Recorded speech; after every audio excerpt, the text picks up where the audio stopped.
எல்லாம் ஒரிஜினலாக தான் இருக்கு. ஏன்னா கவர்மெண்ட் சரக்கு தானே இப்போ எல்லாமே, அதனால பிரச்சனை இருக்காது. தலைவலி கிளவலி.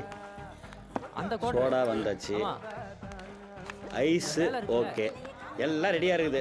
பாஸ்கர் சார், வாழ்க்கையில் இனிமேல் தான் உங்களுக்கு மிகப்பெரிய டர்னிங் பாயிண்ட்டு. ஏன் அப்படி சொல்கிற? நம்ம 2 பேரும் எத்தனை வருஷமா ஒரே ஆஃபீஸில் வேலை பார்க்குறோம். நீங்கள் என்னோட போஸ்டிங்கில் கொஞ்சம் பெரிய ஆள் தான் வச்சிங்க.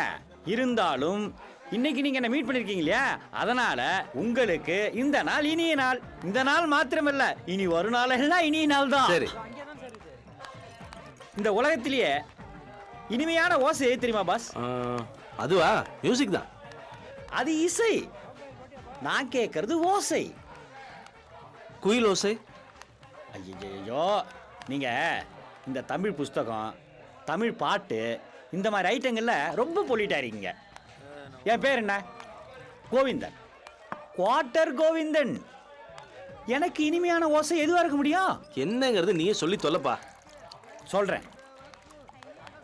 முதல்ல இந்த பாட்டிலை எடுக்கிறீங்க, அதுக்கப்புறம் டாடாக்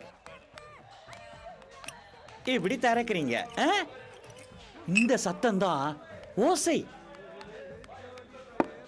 அதுக்கப்புறம் இதை திறந்து இந்த ஐஸை எடுத்து இந்த கிளாஸ்ல இப்படி போடுறீங்க.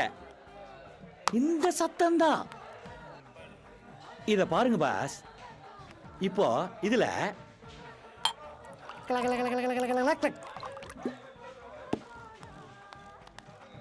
கேட்டீங்களா பாஸ்? இந்த ஓசைகள் தான் குவார்ட்டர் கோவிந்தனுக்கு இனிமையான ஓசைகள். எல்லாம் ஒரு மார்க்கமாவே இருக்கு. சேச்சே, அப்படி இல்ல. குடியும் குடி சார்ந்த ஓசைகளும் எங்களுக்கு எப்பவுமே இனிமையானவை. இதெல்லாம் எப்பயாவது நடக்கிறதா? என்ன மாதிரி டீசெண்டான குடிக்காரர்களுக்கு இவன மாதிரி ஆளுங்கெல்லாம் கொஞ்சம் எதிரி தான் வச்சிங்களேன்.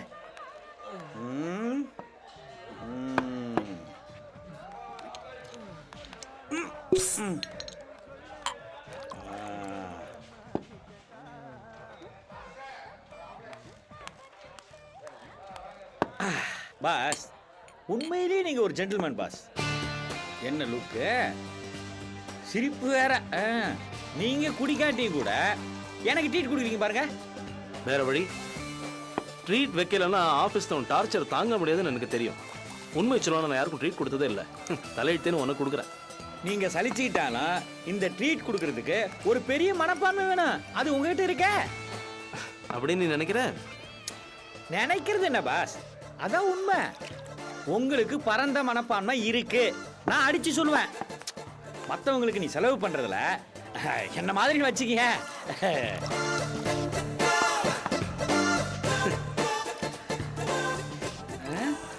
ஆமா பாஸ், நீ ஏன் குடிக்கிறது இல்ல? இந்த டாபிக் வேண்டாம் கோவிந்து. அதானே மெயின் டாபிக். அதை எப்படி விட முடியும்? சரி, நீ எப்ப சீரியல் குடிக்கிறல்ல, ஏன் தண்ணி அடிக்க கூடாது? இல்ல கோவிந்து, தண்ணி அடிக்காம பழகிட்டேன். கல்யாணம் வேற ஆக போதா, எதுக்கு இந்த புது பழக்கம்? அப்ப வரப்போற பொண்டாட்டி பயப்படுறேன்னு சொல்லு. அப்படிலாம் ஒன்றும் இல்லை. பார் பாஸ், பொண்டாட்டிக்கு பயப்படுறோம் மனுஷனே கிடையாது. பொண்டாட்டிக்கிறோம் யாரு? யாரு? நம்ம சொல்றதை கேட்கறதுக்கும் நமக்கு பணிவிட செய்யறதுக்கும் நம்ம தேவைகளை பூர்த்தி செய்யறது தான் பொண்டாட்டி. புரியுதா? புரியுதாவா? கரெக்டா சொல்ற கோவிந்து. I like you. அப்ப ஒரு ஸ்மால் போடுற. அந்த கிளாஸ் எடு. எடு. உனக்கு அளவு தெரியாது. ஐயோ, என்னப்பா இது? இந்தா இத குடி. எனக்கு வேண்டாம்ப்பா. சரி, ஒரு 5 நிமிஷம் கழிச்சு குடி. ஆமா, நான் எதுல விட்டேன்? அதான் அது பொண்டாட்டி. கரெக்ட். அதாவது நமக்கு வசதி பண்றது மட்டும் இல்லாம சில நேரங்கள்ல அவளால முடிஞ்ச அளவுக்கு கை நிறைய சம்பாதிச்சதுன்னு மட்டும் கொடுக்கணும்.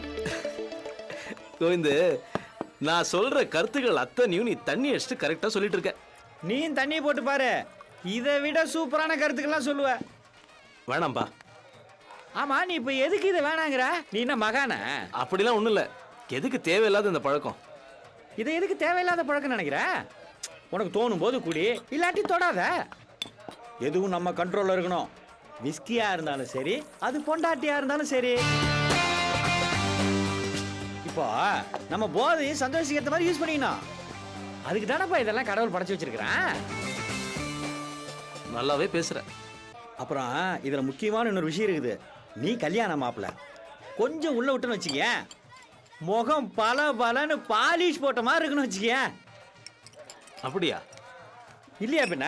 நீ ஒரு கல்ப்பு அடிச்சு பாரு.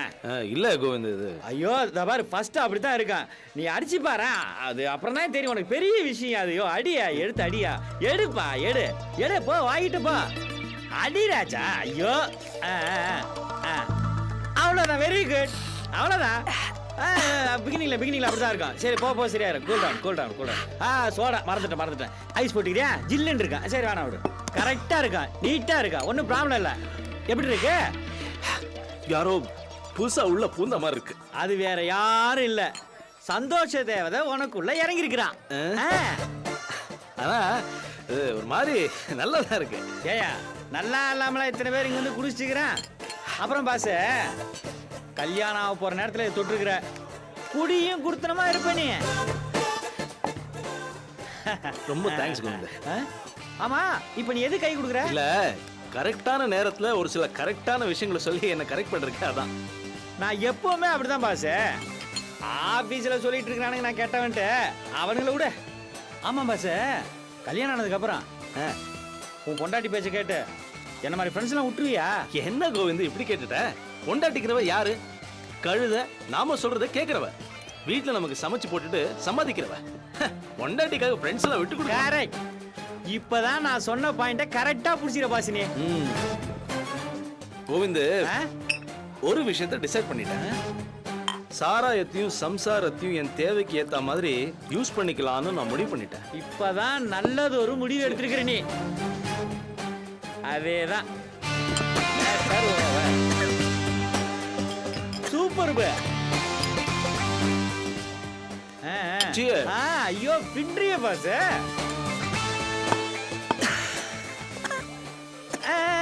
ஒண்ணு இல்ல. இந்த ஐஸ் போட்டுக்கா, அப்படியே அடிக்கூடாதுப்பா. நல்லா இருக்கு. என் வாழ்க்கையில ஒரு மனுஷனை திருத்தி இருக்கிறேன். That is quarter Govindan. அது ஒண்ணு இல்ல, குவார்டர் கோவிந்தன் தப்பா சொல்லிட்டு இருக்கிறானுங்க. நான் ஃபுல்லா அடிப்பேன் பாஸ். குவார்டர்லயே கதையை முடிச்சலாம்னு பாக்குறானுங்க. ஆள் மாட்டேன் இல்ல பாஸ்.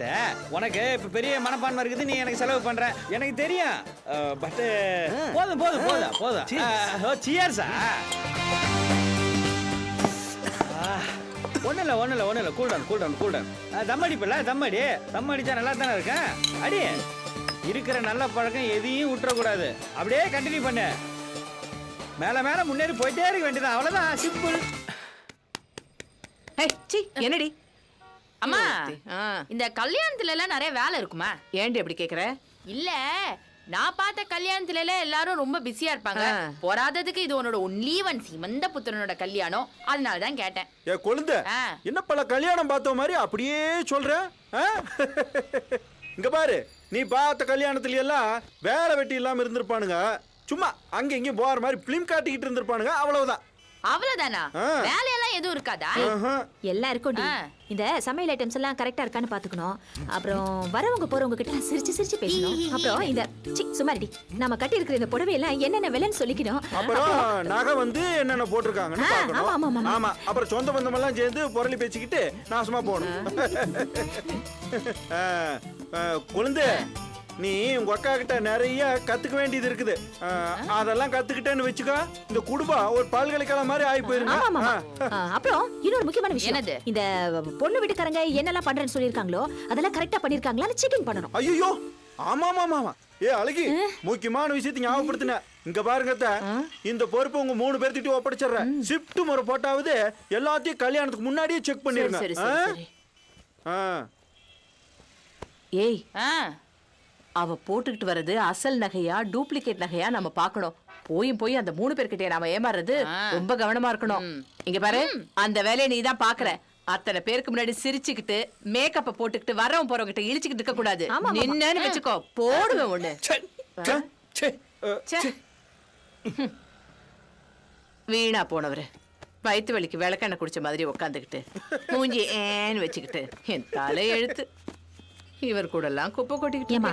அப்பா பாட்டுக்கு சிவனேன்னு உட்கார்ந்துட்டு இருக்காரு. எதுக்கு அவரை வம்புக்கு இழுக்கிற? அது ஏண்டி மூஞ்சி ஏற்கனவே இப்படிதான் இருக்கு, அதுல என்ன கோவத்துல இப்படி வச்சுக்கிறது? அத்த கோவிச்சுக்காதீங்க, மாமா மூஞ்சி லட்சணமே அப்படித்தானுங்க. எல்லாரும் என்ன மாதிரி பிரகாசமா சூரிய ரேஞ்சில் இருப்பாங்க. ஆமா, இவன் வேற. ஆ? இல்ல மாப்ள, இவ வேறன்னு சொன்னேன். இந்த அழகி ஏதாவது குசும்பு பண்ணுவா. ஐயோ மறந்தே போச்சு, ஒரு போன் பண்ணணுங்க. மாமா இது நல்லா இருக்குல்ல? எனக்கு தானே. இது அவளுக்கு இல்ல எனக்கு. வணக்கம்ங்க, நான் ஆர்ஆர் பேசுறேனுங்க. அதாங்க பாஸ்கரனுடைய மச்சானுங்க. சௌரியமா இருக்கீங்களா? ஒன்றும் இல்லைங்க, மச்சான் கல்யாணத்துக்கு உங்களுக்கு பத்திரிக்கையெல்லாம் வந்து சேர்ந்ததுங்களா? சரிங்க, சந்தோஷம் சந்தோஷம். ஒன்றும் இல்லைங்க, இந்த கல்யாணத்துக்கான பத்திரிக்கையில் ரிசப்ஷன் மேட்ரு விட்டு போச்சுங்க. அதாங்க ஃபோன் பண்ணி சொல்லிடலாம்னு. முதல் நாள் சாயந்தரமே ரிசப்ஷனுங்க, நீங்கள் வந்துடணும். குடும்பத்தோடு வந்துருங்க. எல்லாரும் ராத்திரி அங்கேயே தங்கிக்குவோங்க. காலையில் முகூர்த்து முடிச்சுட்டு எல்லாரும் போகலாமுங்க. எல்லாம் பொண்ணு விட்டு செலவு தானுங்க. வாங்க, ஹோட்டல்லையும் ரூம் போட்டு கொடுத்துட்றேன். குழந்தையே பாத்தியா, உங்க அண்ணன் கல்யாணத்துக்கு எப்படி புது டெக்னிக் யூஸ் பண்ணி எல்லாத்தையும் ரிசப்ஷனுக்கு கூப்பிடுறேன்னு? சூப்பர். அடாடாடாடா.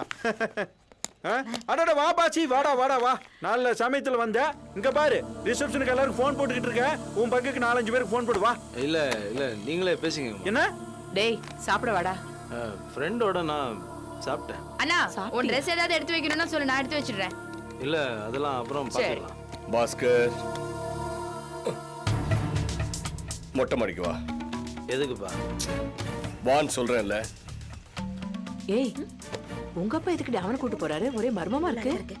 ஆச்சி ஏனுங்க அது எதுக்குங்க மாமா வந்து மாப்பிள்ளை தனியா கூட்டு போறாரு? காசு கீசு கேட்பாரோ தெரியலையே. அவனே ஒரு கஞ்ச பிசினாரி. அது சரிங்க, அது சரிங்க. அத்தா, எனக்கு பசிக்கு சோறு போடு. ஐயோ, சோத்துல தண்ணி ஊத்தேனுங்க. தண்ணி ஊத்தேனுங்க மாப்பிள்ள, தண்ணி ஊத்தேன். இழுத்து போத்திக்கிட்டு படுத்துக்கங்க. எடுங்கடி, உள்ள எடுத்து வைங்கடி, நேரம் ஆகுது. ஐயோ எடுத்து வைடி, மாப்பிள்ள கண்டதே கேட்டுட்டு இருப்பாரு. இந்த கிளம்பு கிளம்பு கிளம்பு கிளம்பு. அவ்வளவுதானே? அடுங்கடி போங்கடி, டைம் ஆகுது. மா மூடி மூடணுமா?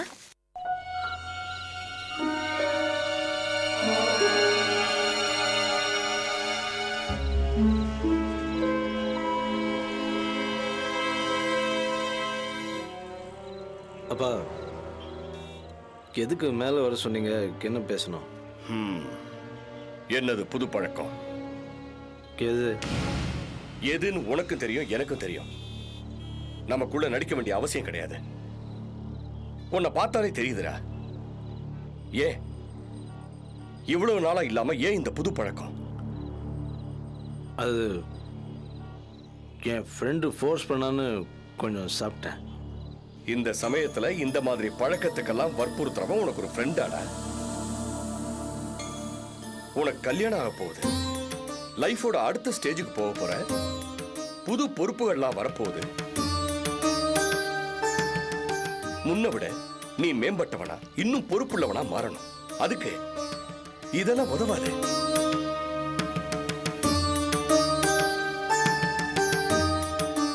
உன்னை நம்பி ஒரு பொண்ணு வரப்போற, 1000 எதிர்பார்ப்புகளோட, கனவுகளோட.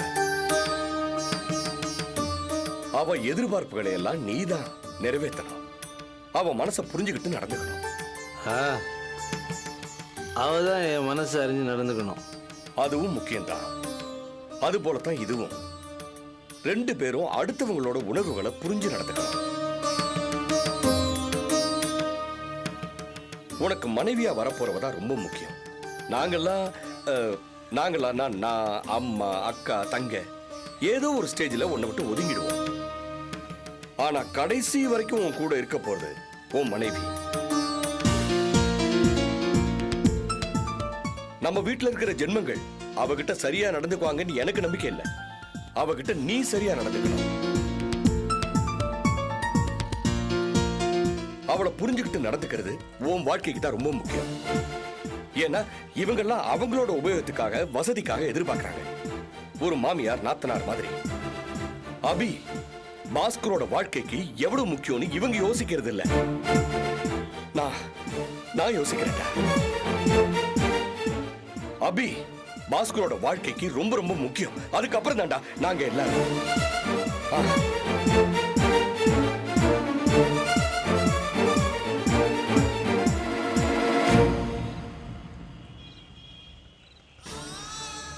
பாஸ்கர், ஒவ்வொரு மனுஷனுக்கும் வாழ்க்கையில மனைவிங்கிறது ரொம்ப முக்கியம்.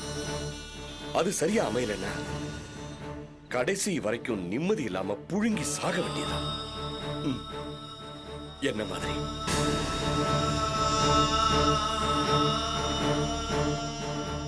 உன் கண்ணு முன்னால நிக்கிற என்ன ஒரு உதாரணமா எடுத்துக்கடா. என்ன பார்த்து திருந்துற.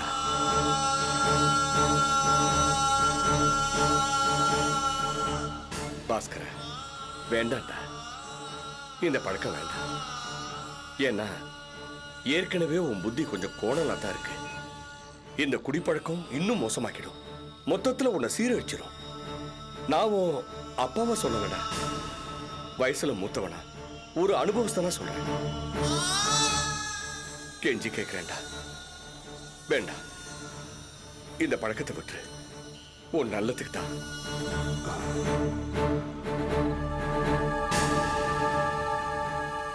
தூக்கம் வருதுப்பா. Good night. டேய்,